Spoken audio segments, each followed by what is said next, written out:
नमस्कार दोस्तों, जय श्री कृष्ण, राधे राधे, जय महालक्ष्मी। स्वागत है आप सभी का हमारे विशेष कारण है या ग्रह योग जिम्मेदार है। इन सभी बातों को ध्यान से सुनिए और समझिए, क्योंकि ये भविष्यवाणी आपकी राशि और गृह गोचर पर आधारित है। जी हाँ दोस्तों, तुम्हारी प्रेमिका ऐसा क्यों करना चाहती है? कौन से योग बन रहे हैं जिससे वो शादी से पहले ही तुम्हारे साथ हर रिश्ते को भूलकर जुड़ना चाहती है?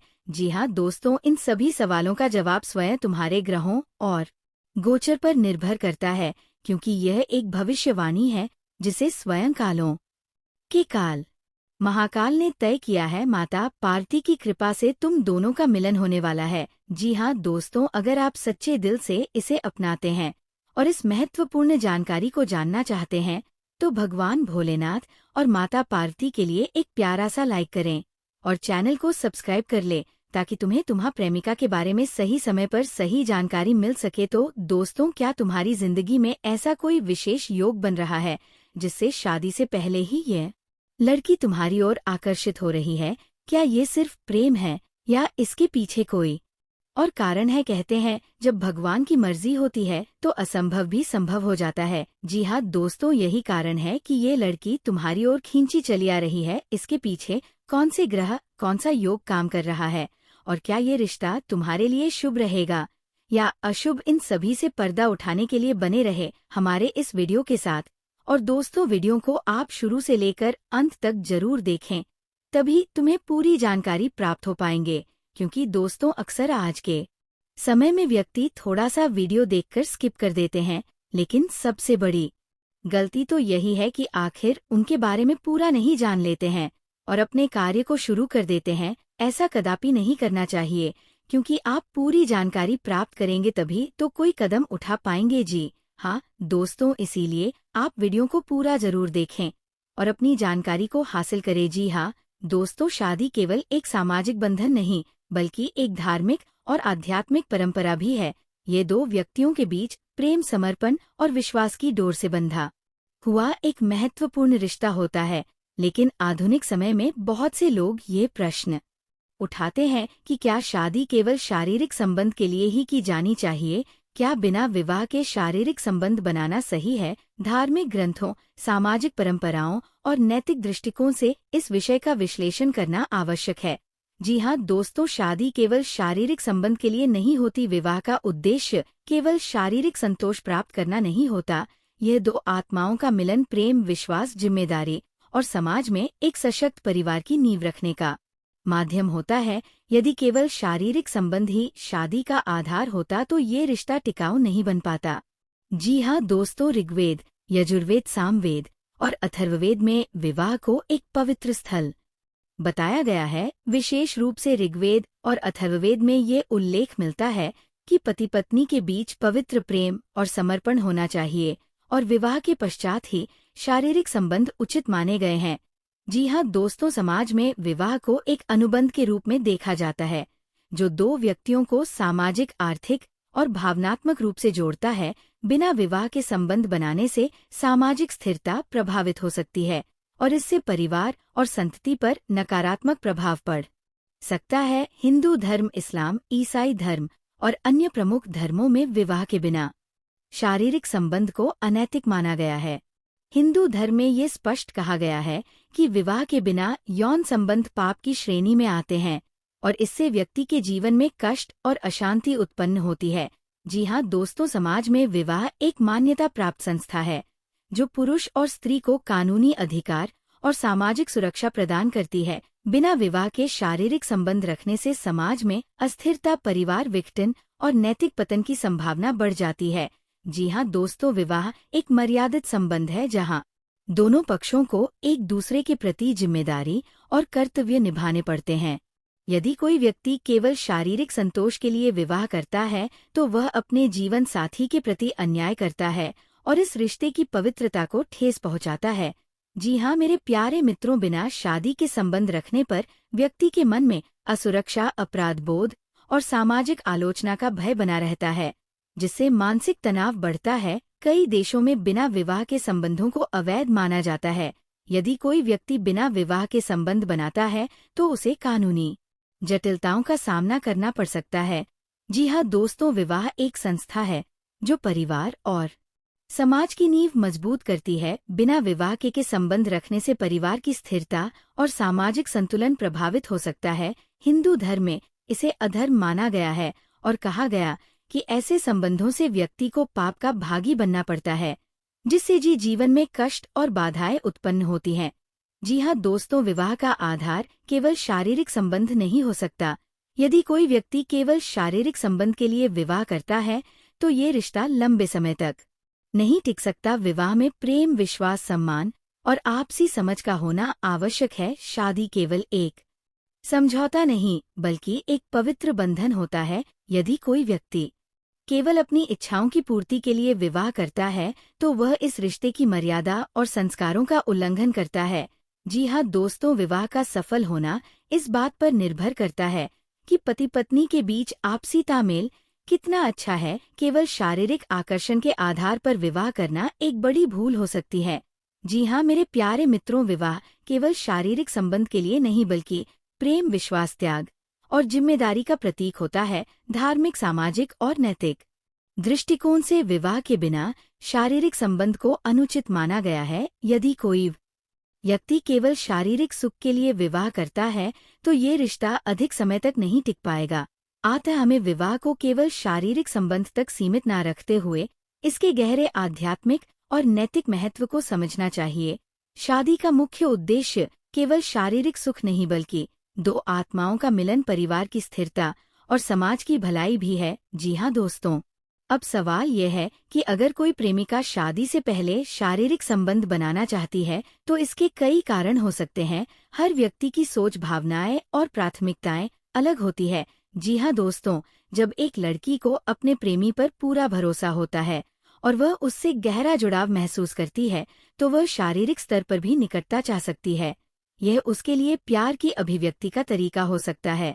और दोस्तों, कुछ लोग ये देखना चाहते हैं कि उनका रिश्ता सिर्फ भावनात्मक है या उसमें शारीरिक अनुकूलता भी है। शादी के बाद किसी तरह की शारीरिक असहमति से बचने के लिए वे पहले ही ये अनुभव करना चाह सकते हैं।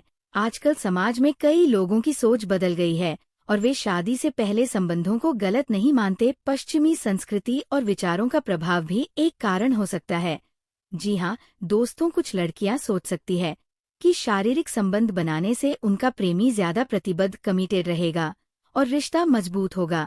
लेकिन दोस्तों, उन्हें डर हो सकता है कि शादी से पहले नजदीकी न बढ़ाने से रिश्ता कमजोर हो सकता है। ये भी संभव है कि लड़की खुद शारीरिक आकर्षण महसूस कर रही हो और अपने प्रेमी के करीब आना चाहती हो।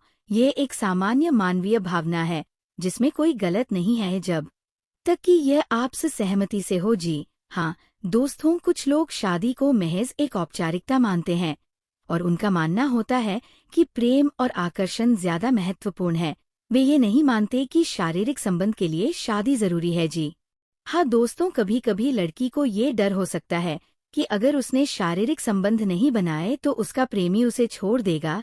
ये एक असुर की भावना हो सकती है जो अक्सर गलत फहम या समाज के दबाव से आती है। इस विषय पर अपनी प्रेमिका से खुलकर और ईमानदारी से बात करें। समझे कि उसकी सोच और भावनाएं क्या हैं और अपने विचार भी स्पष्ट रूप से रखें। जी हाँ दोस्तों, यदि आप इसके लिए तैयार नहीं हैं तो बिना किसी संकोच के अपनी सीमाएं तय करें। सबसे महत्वपूर्ण बात यह है कि ये निर्णय आपसी सहमति और समझदारी से लिया जाना चाहिए, न कि किसी दबाव में आकर। आपका रिश्ता सिर्फ शारीरिक निकटता पर नहीं बल्कि प्रेम, विश्वास और सम्मान पर आधारित होना चाहिए। जी हाँ दोस्तों, प्यार एक ऐसी अनुभूति है जो किसी भी सीमा, जाति, धर्म या समाज की मान्यताओं को नहीं मानता।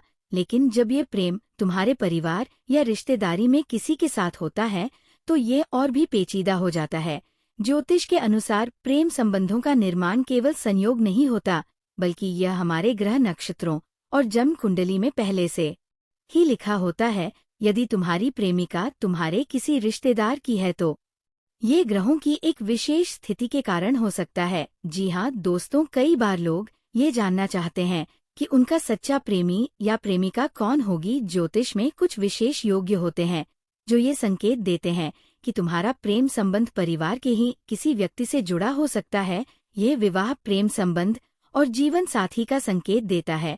यदि सप्तम भाव का स्वाद तीसरे, चौथे या नवम भाव में बैठा हो तो प्रेमी या प्रेमिका परिवार या रिश्तेदारों में से ही कोई हो सकता है। जी हाँ दोस्तों, यदि ये ग्रह किसी भी भाव में परस्पर दृष्टि रखते हैं तो प्रेम संबंध बहुत गहरे होते हैं। यदि राहु और शुक्र एक साथ हैं तो छुपे हुए या गुप्त प्रेम संबंध बनने की संभावना अधिक होती है। ये संकेत करता है कि संबंध पारिवारिक हो सकता है, लेकिन समाज इसे आसानी से स्वीकार नहीं करेगा। जी हाँ दोस्तों, यदि प्रेमी और प्रेमिका की राशि एक ही हो तो संबंध मजबूत और स्थायी होने की संभावना बढ़ जाती है। यदि दोनों की चंद्र राशि या लग्न एक ही नक्षत्र में हो तो ये संकेत करता है कि संबंध पूर्व जन्म का है। यदि दोनों की कुंडली में गुरु और शुक्र की अच्छी स्थिति हो तो शादी तक जाने की संभावनाएं बढ़ जाती हैं। जी हाँ दोस्तों, कई बार प्रेमिका को ये समझ में नहीं आता कि उनके बीच इतनी गहरी आत्मीयता क्यों है।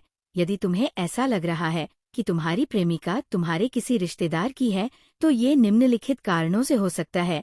यदि तुम बचपन से किसी लड़की के साथ बड़े हुए हो तो तुम्हारे बीच एक भावनात्मक जुड़ाव बन सकता है। एक ही परिवार में रहने और विचारों की समानता के कारण प्रेम संबंध बन सकता है। जी हाँ दोस्तों, यदि तुम्हारी कुंडली में चंद्र और राहु का संबंध है तो संभव है कि तुम्हारी प्रेमिका तुम्हारे पूर्व जन्म की साथी रही हो और इस जन्म में तुम्हारे ही परिवार में आई हो। यदि तुम्हारे और तुम्हारी प्रेमिका के नाम के प्रथम अक्षर एक ही हो तो यह भी संकेत करता है कि ये संबंध पूर्व जन्म से जुड़ा हुआ है। जी हाँ दोस्तों, यदि सप्तम भाव का स्वामी शुभ ग्रहों से प्रभावित हो तो शादी संभव है। यदि मंगल की स्थिति कमजोर है तो परिवार इस रिश्ते को आसानी से स्वीकार कर सकता है। यदि चंद्र और शुक्र एक साथ हैं तो संबंध विवाह तक पहुंच सकता है, लेकिन इसमें संघर्ष भी रहेगा। जी हाँ दोस्तों, भारतीय समाज में पारिवारिक रिश्तों में प्रेम संबंधों को आसानी से स्वीकार नहीं किया जाता, लेकिन कुछ अपवाद भी है। यदि लड़की तुम्हारी करीबी रिश्तेदार है तो परिवार इसका विरोध कर सकता है। यदि ये संबंध दूर के रिश्तेदार से है तो इसे सामाजिक रूप से स्वीकार किया जा सकता है। यदि ये संबंध दोनों परिवारों की सहमति से आगे बढ़े तो शादी की संभावनाएं अधिक हो जाती हैं। जी हाँ दोस्तों, यदि कुंडली में गुरु और शुक्र की अच्छी स्थिति है तो ये संबंध धीरे धीरे समाज में स्वीकार्य हो सकता है।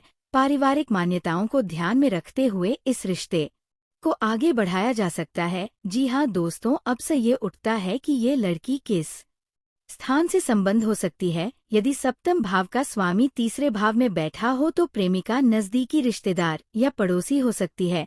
यदि नव भाव में मंगल और शुक्र एक साथ हो तो प्रेमिका किसी दूसरे शहर या राज्य की हो सकती है। यदि गुरु लग्न में हो और राहु चतुर्थ भाव में हो तो प्रेमिका विदेश में भी हो सकती है। जी हाँ दोस्तों, यदि चंद्र और शुक्र एक साथ है तो प्रेमिका तुम्हारे ही समाज से होगी। यदि कुंडली में राहु और मंगल एक ही स्थान पर है तो प्रेमिका दूरस्थ स्थान की हो सकती है। यदि ये लड़की तुम्हारे रिश्तेदार की है और तुम्हें बहुत प्रेम करती है तो इसका कारण ग्रहों की विशेष स्थिति हो सकती है। जी हाँ दोस्तों, यदि कुंडली में शुक्र और चंद्र एक साथ है तो ये प्रेम बहुत गहरा और सच्चा होगा। यदि सप्तम भाव का स्वामी पंचम भाव में हो तो ये संबंध विवाह तक पहुंच सकता है। यदि राहु और शनि की स्थिति कमजोर हो तो संबंध में संघर्ष हो सकता है। यदि दोनों की कुंडली में एक ही राशि का योग बनता है तो संबंध बहुत मजबूत होगा। जी हाँ दोस्तों, तुम्हारी प्रेमिका तुम्हारे ही रिश्तेदार की हो सकती है और ये प्रेम पूर्व जन्म का भी हो सकता है। यदि तुम दोनों की कुंडली में एक ही राशि या नक्षत्र का संयोग बनता है तो ये संबंध और भी प्रबल हो जाता है, लेकिन ये जरूरी नहीं कि ये समाज में आसानी से स्वीकार हो। इसलिए ज्योतिषीय दृष्टि से इसे समझना और सही निर्णय लेना महत्वपूर्ण है। जी हाँ दोस्तों, अगर ये प्रेम सच्चा है और ग्रहों की स्थिति अनुकूल है तो ये विवाह तक पहुंच सकता है, लेकिन यदि परिवार या समाज का विरोध अधिक हो तो इस पर गहराई से विचार करना जरूरी होगा। जी हाँ दोस्तों, अगर आपको ये जानकारी पसंद आया हो तो स्वयं भगवान भोलेनाथ और माता पार्वती के लिए एक प्यारा सा लाइक जरूर करें और कमेंट में हर हर महादेव जय मां पार्वती लिखना ना भूले। दोस्तों, आज के लिए बस इतना ही। मिलते हैं अगले वीडियो में, तब तक के लिए आप सभी का बहुत बहुत धन्यवाद। आपका दिन शुभ एवं मंगलमय हो।